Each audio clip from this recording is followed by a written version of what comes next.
Shalom sahabat WB yang dikasihi Tuhan. Renungan harian Wanita Bijak hari Rabu tanggal 14 Agustus 2024 dengan judul Iman yang Memberi Kemenangan. Firman Tuhan diambil dari kitab 1 Samuel pasal 1 ayat 1 sampai 28. 1 Samuel pasal 1 ayat 1 sampai 28. Sebelum kita merenungkan firman Tuhan, mari kita berdoa terlebih dahulu. Terima kasih banyak ya Tuhan untuk hari baru ini. Kami rindu akan firman-Mu membekali kami pagi hari ini, sehingga kami dapat menjalani hari ini dengan kekuatan yang Engkau anugerahkan, dengan tuntunan dari firman-Mu. Dan apapun yang kami hadapi hari ini, kami percaya Engkau ada di sana bersama dengan kami. Berbicaralah kepada kami ya Tuhan, kami mau mendengar. Terima kasih di dalam nama Tuhan Yesus Kristus. Amin. Pembacaan kitab 1 Samuel pasal 1 ayat 1 sampai 28. Demikian sabda Tuhan. Ada seorang laki-laki dari Ramataim Sofim, dari pegunungan Efraim, namanya Elkana bin Yeroham bin Elihu bin Tohu bin Suf, seorang Efraim. Orang ini mempunyai dua istri, yang seorang bernama Hana dan yang lain bernama Penina. Penina mempunyai anak, tetapi Hana tidak. Orang itu dari tahun ke tahun pergi meninggalkan kotanya untuk sujud, menyembah, dan mempersembahkan korban kepada Tuhan semesta alam di Silo. Di sana yang menjadi imam Tuhan ialah kedua anak Eli, Hofni dan Pinehas. Pada hari Elkana mempersembahkan korban, diberikannyalah kepada Penina istrinya dan kepada semua anaknya yang laki-laki dan perempuan masing-masing sebagian. Meskipun ia mengasihi Hana, ia memberikan kepada Hana hanya satu bagian, sebab Tuhan telah menutup kandungannya. Tetapi madunya selalu menyakiti hatinya, supaya ia gusar, karena Tuhan telah menutup kandungannya. Demikianlah terjadi dari tahun ke tahun. Setiap kali Hana pergi ke rumah Tuhan, Penina menyakiti hati Hana, sehingga ia menangis dan tidak mau makan. Lalu Elkana suaminya berkata kepadanya, "Hana, mengapa engkau menangis dan mengapa engkau tidak mau makan? Mengapa hatimu sedih? Bukankah aku lebih berharga bagimu daripada 10 anak laki-laki?" Pada suatu kali, setelah mereka habis makan dan minum di Silo, berdirilah Hana, sedang Imam Eli duduk di kursi dekat tiang pintu bait suci Tuhan. Dan dengan hati pedih, ia berdoa kepada Tuhan sambil menangis terseduh-seduh. Kemudian bernasarlah ia, katanya, "Tuhan semesta alam, jika sungguh-sungguh engkau memperhatikan sengsara hamba-Mu ini, dan mengingat kepadaku dan tidak melupakan hamba-Mu ini, tetapi memberikan kepada hamba-Mu ini seorang anak laki-laki, maka aku akan memberikan dia kepada Tuhan untuk seumur hidupnya, dan pisau cukur tidak akan menyentuh kepalanya." Ketika perempuan itu terus-menerus berdoa di hadapan Tuhan, maka Eli mengamati mulut perempuan itu.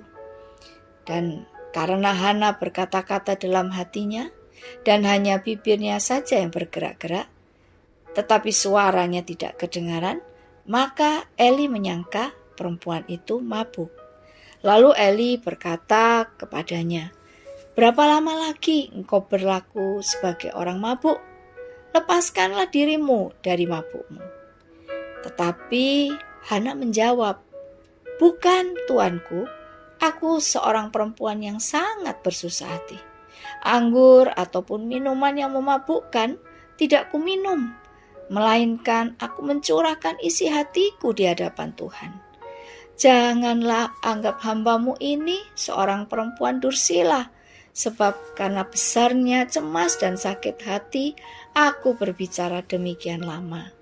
Jawab Eli, pergilah dengan selamat, dan Allah Israel akan memberikan kepadamu apa yang kau minta daripadanya.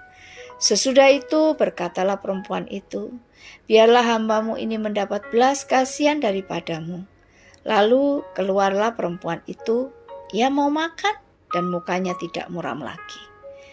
Keesokan harinya, bangunlah mereka pagi-pagi, lalu sujud menyembah di hadapan Tuhan.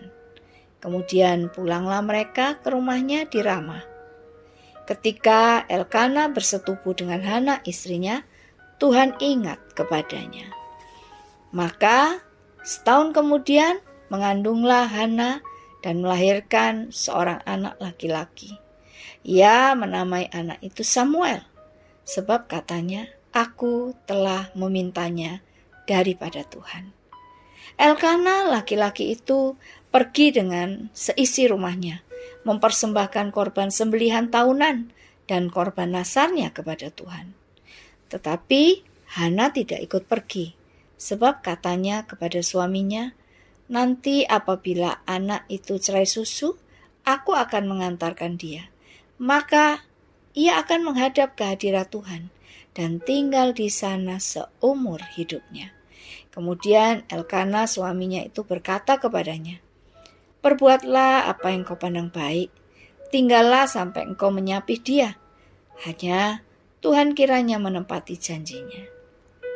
Jadi tinggallah perempuan itu dan menyusui anaknya sampai disapihnya. Setelah perempuan itu menyapi anaknya, dibawanyalah dia dengan seekor lembu jantan yang berumur 3 tahun, 1 eva tepung dan sebuyung anggur. Lalu diantarkannya ke dalam rumah Tuhan di Silo. Waktu itu masih kecil betul kanak-kanak itu. Setelah mereka menyembelih lembu, mereka mengantarkan kanak-kanak itu kepada Eli. Lalu kata perempuan itu, mohon bicara tuanku, demi tuanku hidup. Akulah perempuan yang dahulu berdiri di sini dekat tuanku untuk berdoa kepada Tuhan. Untuk mendapatkan anak inilah aku berdoa. Dan Tuhan telah memberikan kepadaku apa yang kuminta daripadanya. Maka aku pun menyerahkannya kepada Tuhan. Seumur hidup terserahlah ia, kiranya kepada Tuhan. Lalu sujudlah mereka di sana menyembah kepada Tuhan. Mari kita renungkan sama-sama. Kepada siapa Hana mengadu sambil menangis terseduh-seduh tentang duka di hatinya? Menurutmu, mengapa Hana datang berdoa kepada Tuhan? Bagaimana Allah menjawab doa Hana? Demikianlah sabda Tuhan. Berbahagialah mereka yang mendengarkan firman Tuhan dan melakukannya. Haleluya. Sahabat WB yang terkasih, kepada siapa engkau datang ketika ada masalah di hidupmu? Hana, seorang wanita yang tertekan hatinya ketika dia mendapat perlakuan yang tidak benar dari istri kedua suaminya. Tuhan telah menutup kandungan Hana sehingga dia tidak mempunyai anak.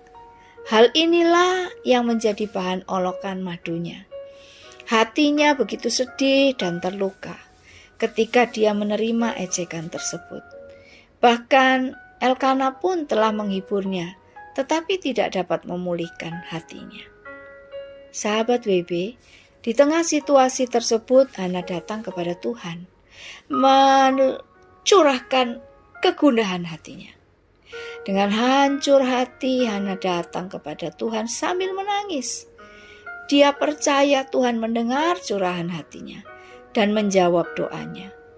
Karena Hana mengenal Tuhan yang dia sembah, yang sanggup menjawab setiap pergumulannya. Dan akhirnya Tuhan memberikan anak yang telah dinanti-nantikan oleh Hana. Sahabat WB, ketika situasi yang kita hadapi begitu sulit, seakan tidak ada lagi jalan yang bisa kita tempuh. Jangan putus asa. Ingatlah masih ada Yesus yang dapat memberi pengharapan kepada kita. Kita harus bertindak seperti Hana, membawa kepedihan hati kita dan segala beban kepada Tuhan. Miliki iman dan harapan bahwa Allah sanggup menjawab seru doa kita dan melepaskan kita dari situasi yang sulit. Karena tidak ada yang mustahil buat Tuhan bagi semua orang yang berharap kepadanya. Sebelum kita membagikan kepada rekan dalam kelompok pemuritan berkat yang kita terima dan komitmen kita, mari kita berdoa. Bapa, terima kasih Engkau mengingatkan kami hari ini. Apapun yang menjadi beban, persoalan, masalah, pergumulan kami, biarlah kami senantiasa ingat untuk membawanya kepadamu, bukan kepada manusia. Untuk mengharapkan pertolonganmu, bukan pertolongan manusia. Dan melalui kisah Hana pagi hari ini, kami boleh memahami bahwa Engkau adalah Allah yang siap dan sanggup menolong kami. Dan kami mau memiliki hati seperti Hana ketika mendapatkan apa yang kami doakan. Kami boleh persembahkan kembali untuk hormat dan kemuliaan nama Tuhan. Ingatkan kami terus ya Roh Kudus, untuk kami membawa segala sesuatu hanya kepada Tuhan dan meletakkan pengharapan kami hanya kepada Dia. Terima kasih untuk firman-Mu hari ini. Kami terima di dalam nama Tuhan Yesus Kristus. Amin.